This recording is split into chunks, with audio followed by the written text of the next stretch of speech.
Hello and welcome to Husky Huddle.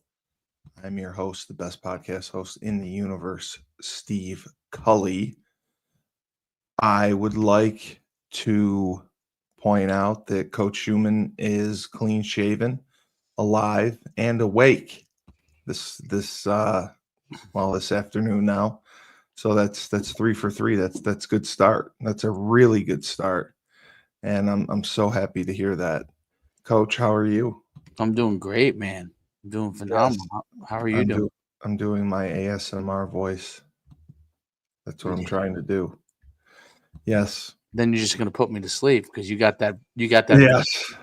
you go the Yes. ASR R thing. It's like I feel like there's some lady that's gonna come in and give me a massage, and. Yeah. Yeah, I know. Either that or Billy the Liquor Guy. No, I don't want him getting anywhere near me.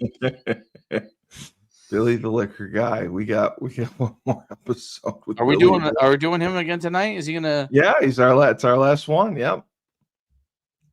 It's our last episode, and then we are officially finished. And then we got to talk. Frank had a pretty good idea when I was with him on Saturday. He said that we should have him, like he mentioned, wanting to sponsor or whatever, pay. We should have him pay up front, like a couple $1,000, and then get 25% of whatever royalties he gets. Would you want to do something like that? Or would you want to just see if, because I don't think he'd outright be able to spend that kind of money, but I think that his agents can sell it because they've been very high on it, and they've talked to a few people Royalties for what? for selling it, for if he sells it to Audible or Podcast One or whatever. Oh, I don't have a problem with that. Yeah, Frank thought he's like, at least we get something up front, and then we'll get royalties on the back end, a percentage of whatever he sells it for. So I thought that wasn't a bad idea. And he texts me all the time, which is crazy. So I was looking at our lovely Store Central, um, Talk to me. and yeah, there's 3 new commitments. 3 new, they call them Mother's Day commitments. We got, this was the kid I was talking about, wide receiver Nahum Simmons from USF. He was listed, but this is like I think he was the one that concerned me. Yeah, because he started it. He's from Cherry Hill, New Jersey. Okay. He What's the went to name? Nahum Simmons, Naiem, Naeem Simmons. Okay. He went to Wagner, and then USF, and then we got him. So he's coming here. Um, he had many FCS offers and FBS offers coming out of high school: Kent State, Marshall, Georgia State, Jacksonville State, Arkansas State, Eastern Michigan, UMass, Georgia Southern, Indiana, Old Dominion, before settling on USF. I used to love USF. When USF was in the Big East, I thought they were great. They're horrible now. He This doesn't make sense. This has got to be a misprint. It says he started 7 games in 2013. It's got to be 2023. He caught 39 passes for 637 yards. He missed the entire 2024 season because of a knee injury. So that is why we got him. This was the other well I love how they describe him. Well-traveled. Well, he's had a well-traveled college career. Mm. Marquise Black. I think this was the one I was telling you about. Okay, so yeah, this guy went to Nebraska, Western Kentucky, Gardner Webb, and then UConn, and then we took him. What position? He's a defensive tackle, and he started in 2020. He played 3 seasons in Nebraska before transferring to Western Kentucky. They didn't even put this on here. After a year in Bowling Green, he committed to Gardner Webb for the 2024 season, before ending his careers with the Huskies. In Nebraska, he did not play in 2020 or 2022, and he played in just 2 games in 2021 in wins over Fordham and Buffalo. At Western Kentucky, he saw no game action and did not get playing time at Gardner Webb, totaling 27 tackles, 2 sacks, and 451 snaps in 12 games out of high school.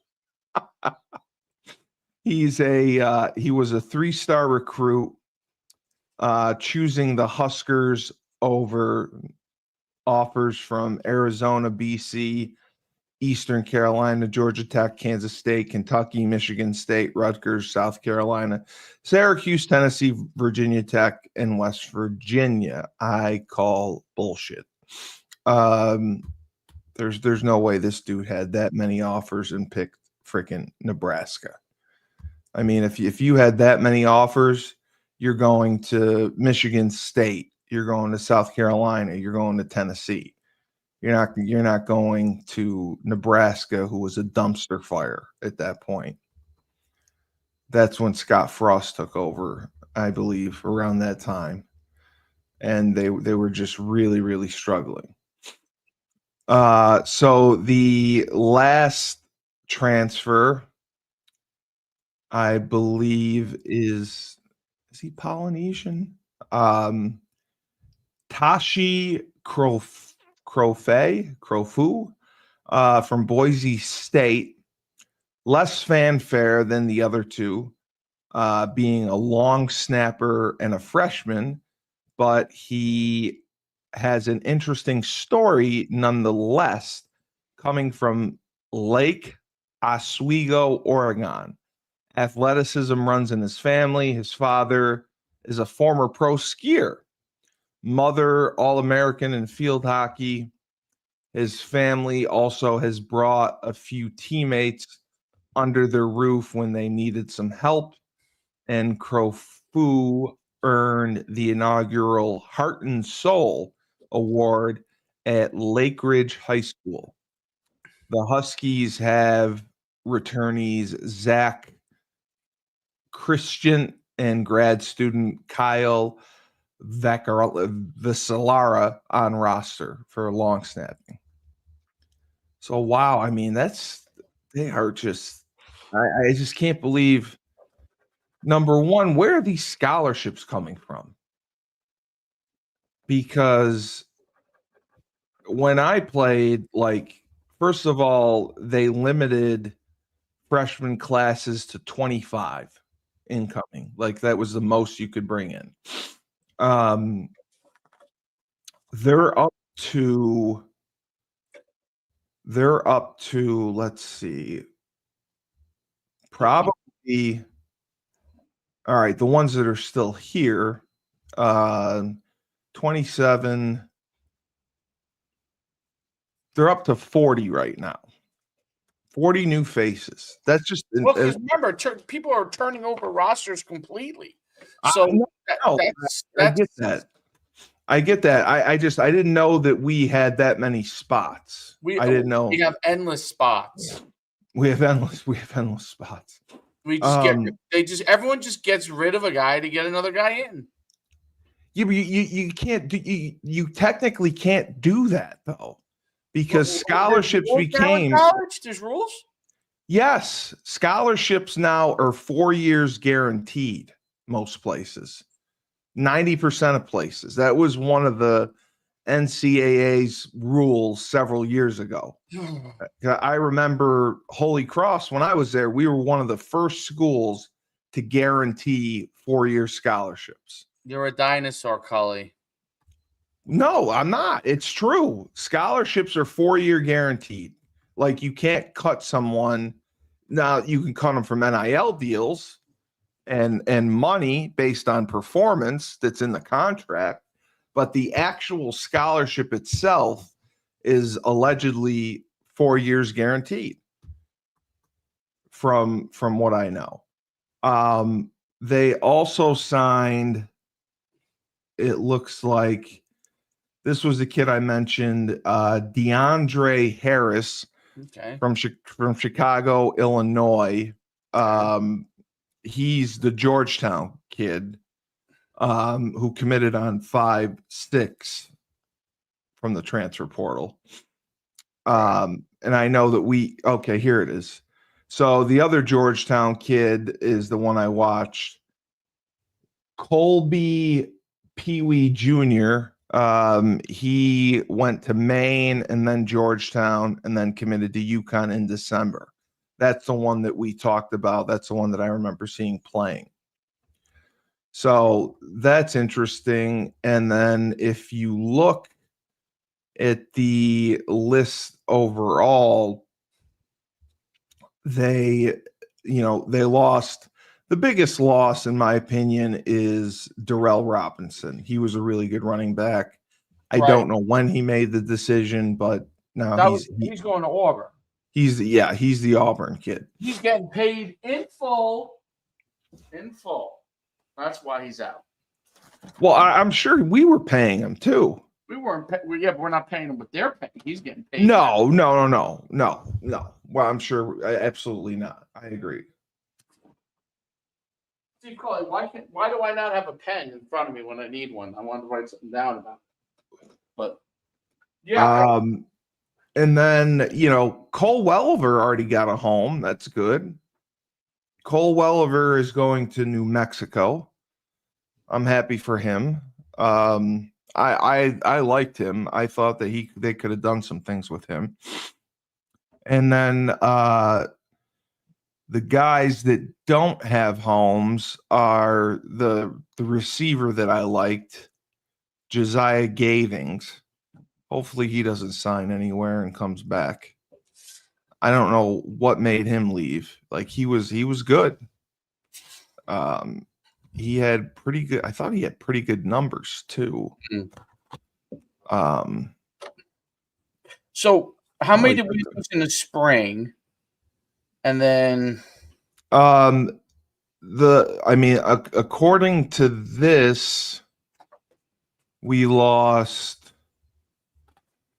1, 2, 3, 4, 5, 6, 7, 8, 9, 10, 11, 12, 13 in the spring. So, I don't I don't know what the normal number is, but yeah, so that's quite a few new faces. But the summer is completely different now because coaches are allowed to work with players in the off season. They can lift, they can run, and then they can do position drills. It's just, I think it's 10 hours a week off season, 20 hours a week in season.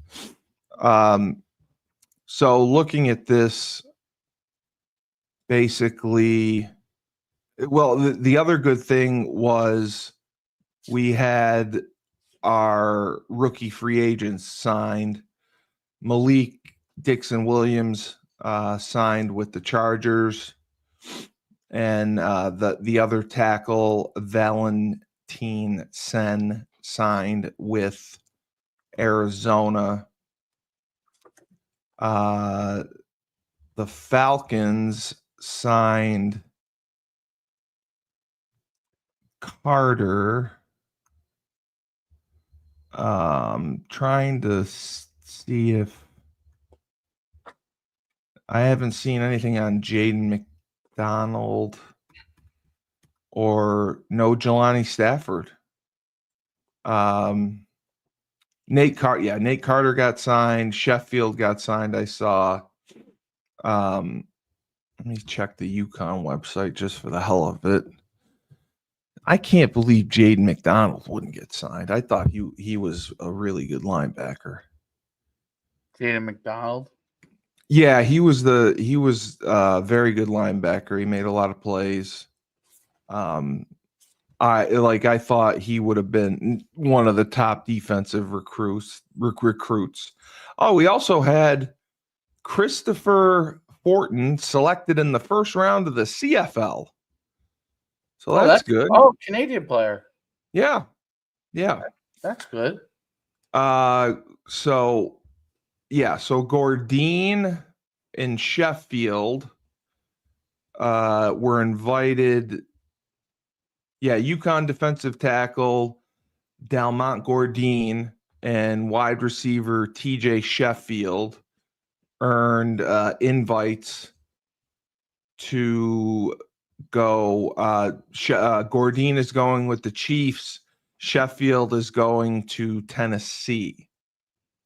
These are the invites where you're not signed and you hope to get signed to participate in the actual rookie minicamp and then make your way to training camp.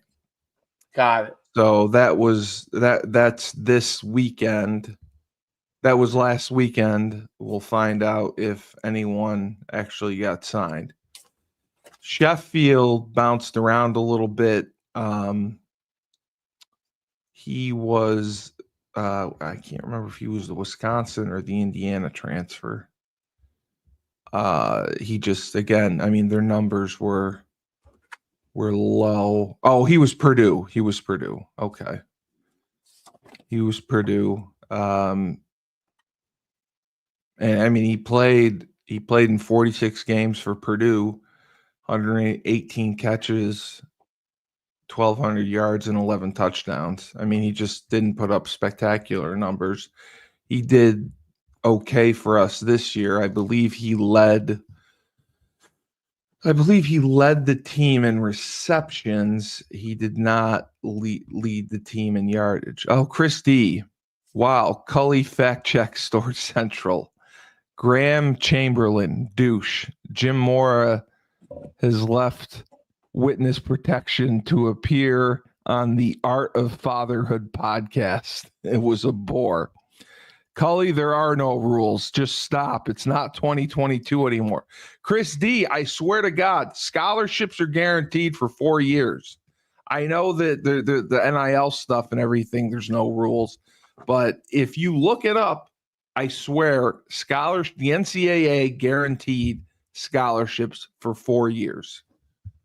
They stopped doing them on a year-to-year basis for that reason. But it's incredible to see that Stafford did not get picked up, but we kind of got that impression, that he wasn't marketing himself as well or doing workouts. So I'm surprised that Dalmont Gordine got invited to the Chiefs and Jelani Stafford did not get an invitation anywhere. Because I thought that Jelani Stafford was, I mean, I've obviously been wrong, but I thought he was the better prospect of the two. So, but they're still bringing guys in. I mean, I don't know when it's going to end. It's good to see that, we did get the Chase Lunt drafted. The tackle from Maryland, I think, will make an impact early on. I watched some film on him. He comes off the ball pretty well. He's got good hand placement, good technique. I like his footwork. He's short. That's the only thing. I think he'd probably be better off as a guard if they play him there. Yeah, because he's played both, but I think that they have to put him at guard at 6'3". I mean, they had the two massive tackles with Chase and Valentine. I mean, Well, I think the line wise, we're in good shape with what we picked up. they are, yes, 100%, 100%, 100%. They are in great shape. I mean, I think I think,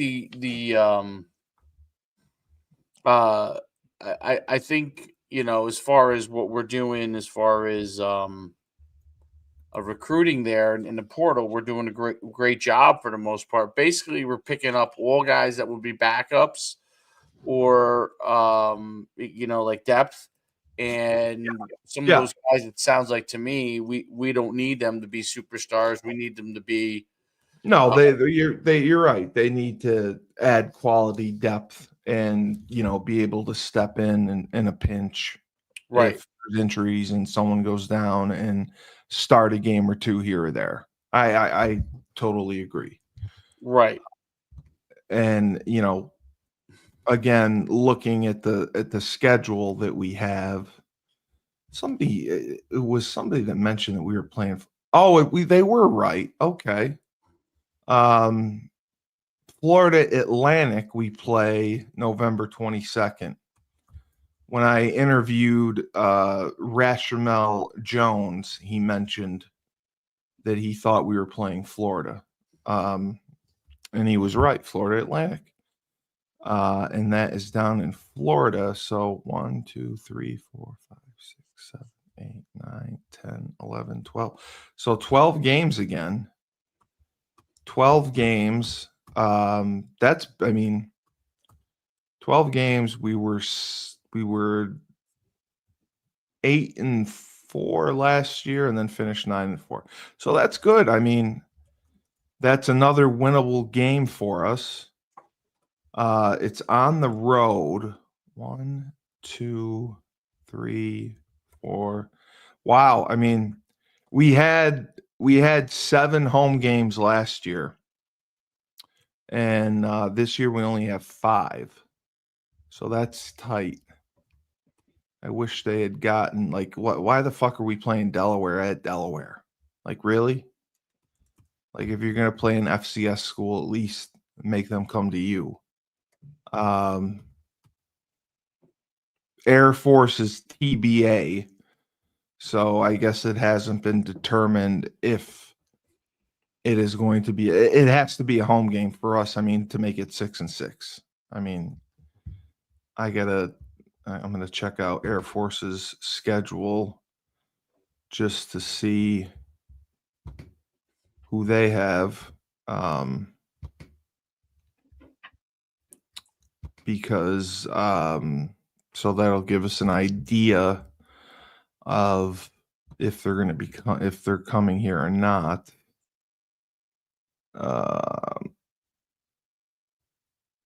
Central Connecticut State made the playoffs last year. Wow, I didn't know this. Did you know Delaware was going FBS? Yeah, they're already, I think, FBS Delaware. This is their first season as a transitional FBS program. I did not know that. Buffalo ended up finishing 9-4 and won the Bahamas Bowl over Liberty. And Florida Atlantic hired former Texas Tech offensive coordinator Zach Kitley as their head coach. So there's a lot of turnover in this group, as Ball State, FIU, and FAU will have new head coaches. Buffalo lost their quarterback, who was very good. Florida Atlantic lost their quarterback. We shut both of them down, but they played better against other teams. Rice hired former Davidson head coach Scott Bell. Wow. And Kitna returns the quarterback to UAB. Air Force finished the season with 4 straight wins. So those are 3 games they should definitely be able to win. Now, the game that was frustrating was when they played UAB down in Birmingham in the rain. They had a late comeback. I think that was when Mel Brown had a big run to win the game. Air Force started 1-7, and they won their last 4 games. And they obviously won that. They run that offense, which is tough to take care of. So they also predict that, Syracuse is winnable. BC is winnable. Duke is winnable. So, I mean, it'll be tough, they say, but not impossible. Syracuse without Kyle McCord, and they defeated Washington State in the Holiday Bowl. That was huge for them. BC went 7-6, lost to Nebraska in the Pinstripe Bowl, and Duke went 9-4, lost to Ole Miss in the Gator Bowl. The thing that was disappointing is that UConn went 0-4 against Power 4 competition last season until defeating North Carolina in the Fenway Bowl. And they had lost their starting quarterback to an injury early in the game, and a lot of players entered the portal.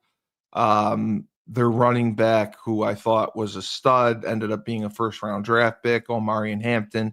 He didn't play much in that game. I think he took like 2 snaps. BC is entering year 2 under Bill O'Brien, and they have Alabama transfer quarterback Dylan Longerin after last year's Thomas Castellanos left the team after being benched midseason. Duke definitely overachieved in year 1 under Manny Diaz, going 9-4, including the comeback win over UConn in September. They made a huge splash in the transfer portal, committing a reported $8 million. $8 million to Tulane quarterback Darren Menza over 2 seasons to replace Malik Murphy. It's not just Menza. They added Appalachian State running back Anderson Castle, Sam Houston's safety Caleb Weaver, and former Oklahoma wide receiver Andrell Anthony. It won't be easy, but these 2 games in October and November, respectively, we'll know more about the Huskies by then. So it is definitely a positive schedule for us, a winning season schedule for us. But as I've spoken to you about in the big picture,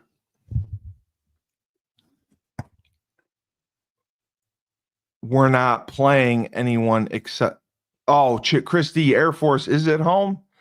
Fact check, we have 6 home games. Christie, it doesn't say that on the website. That's all I'm saying.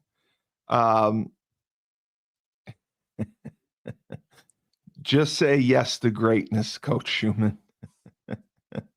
It ends when Mike Burton and Jared says it ends. Let them cook.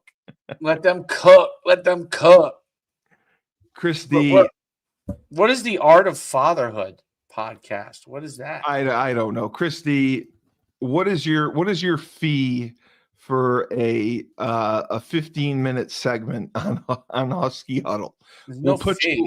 We'll put you in a luchador mask and you can come on. You don't have to reveal your identity. You have to come on for entertainment purposes. Mask? So he doesn't have to reveal his identity. He may not want to reveal his identity because it's someone who clearly knows me and is messing with me or has done his research on me. But he gives us props. I didn't know Air Force was home. It says on the website TBA. So I didn't see that it was considered a home game for us. That's huge. If we have Air Force at home, 6-6, I'll take it. 6 home games, 6 away a game. Absolutely. I think that's huge. But I'm still surprised that Jelani Stafford and Jaden McDonald did not get picked up. And it's funny because Burton told me that too. He did not expect he said it was going to be tough for Jaden McDonald and Jelani Stafford to get picked up. I thought Jaden McDonald was all over the field. I thought he was exceptional. I'm pretty sure he led the team in tackles. So Air Force opens at Bucknell, Navy, UNLV, Wyoming, Army, San Jose State. They're in the Mountain West. Okay, yeah, they are at UConn. God, he's right. Air Force has it on their website. We did not have it on theirs. And then they're at New Mexico at Colorado State. Right. I was trying to see if they play Colorado. No. Okay. So they open at Bucknell and then Utah State. So yeah, I mean it's really looking good for us. I know that the guys are home right now. This is their 1 week off before the first summer session starts. And then we'll really see the work that's put in because that's a lot of kids. When you have 40 kids that are turned over, you got to put a lot of work in to get them together. You got to put a lot of work. Turns over that number of people, though. Not everyone, not 40 kids. Turn over a high amount of people. Why? Why 40 kids? Because they don't have the patience to work with high school prospects. They don't think they can win. They don't think they can win immediately with them. So yeah, I know. That's the problem. I know. And I think it's ridiculous. I just like that was the staple of UConn football. We developed talent.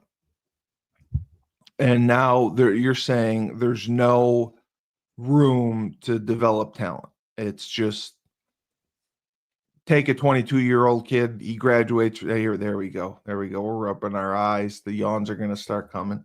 No, I'm just saying, like that's another 22 kid and put another 22 kid in his place. Yeah, that's what it is. That's what it is.